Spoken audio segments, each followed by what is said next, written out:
Hi there, friends. How are you, wherever you are? My name is Odysseus Moro, Mr. Clutch Pobora. Well, today I want to talk about the Zimbabwean Premier Soccer League. This past weekend was match day 4 in the Zimbabwean PSL, but I want to be talking about Highlanders Football Club. 2026 Highlanders Football Club is turning 100 years.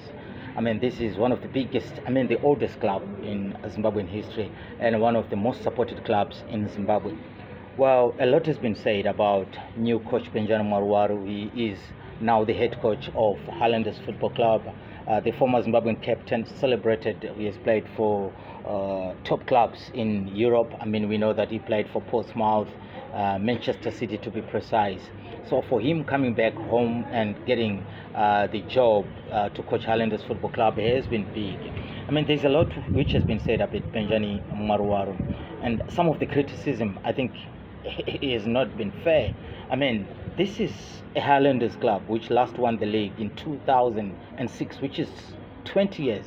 Highlanders have seen so many coaches who have come at the club, the likes of the boyhood hero of Highlanders, Madinda Ndlovu, and Mark Harrison has also coached Highlanders, Peter De Jong, Elroy Akbai, Kelvin Kayindu was there, Bongani Lulu Mafu, Mohamed Fati. All these coaches have not won the league for Highlanders in the past 20 years. 4 games played for Highlanders, and they have not won a game. They've drawn 4 games. Football is a result-oriented sport, and obviously, world over, no matter who you are, Benjamin Maruwaru, Odysseus Moro, or whoever, you are judged by the results, and fairly so. But when you look at Highlanders now, there are some people who are calling for Benjamin's head, and I don't think it's fair. Football has never been fair. I'm a football fan. I support Manchester United. I grew up supporting Dynamos. I want results. But at times, as fans, we use our hearts than our heads. Benjani has never coached in Zimbabwe. He doesn't know that much landscape of Zimbabwean football. But that is not an excuse. He had a stint at Ngezi Platinum, which didn't end well. That's part of a football journey in coaching. But to judge what happened at Ngezi Platinum and put it at Highlanders, I don't think it would be fair. I've watched Highlanders over the years. I'm not in Zimbabwe, I'm in South Africa, I'm in Cape Town, but obviously I follow Zimbabwean football. I've watched the Highlanders this season. I watched them play against Dynamos in the Gyros Jury Trophy. It was an exhibition match, fair and fine. I watched them in their first game against Bulawayo Chiefs. The cohesion was not there.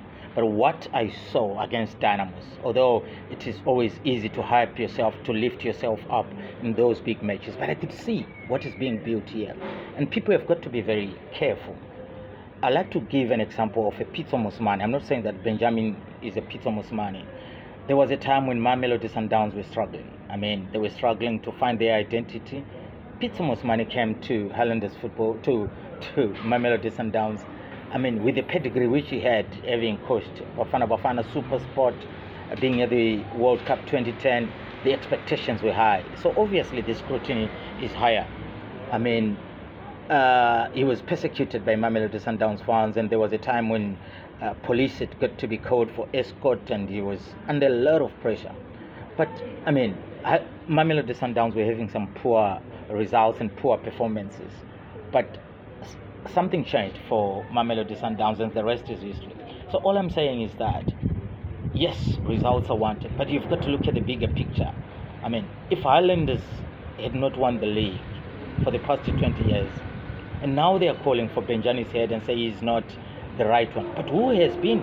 So where has been the problem? If a big club like Highlanders has not even challenged the league championship for the past 20 years, surely, can we say that Benjani has really failed after 4 games? You can see what he's trying to build. You can see the identity of Highlanders Football Club. There's something which has been built there. So we've got to be very careful in what we ask for. So for these and more, I will be talking about Dynamos Football Club, Caps United, obviously the giants of Zimbabwean football. Clutch Pobora, the place to be.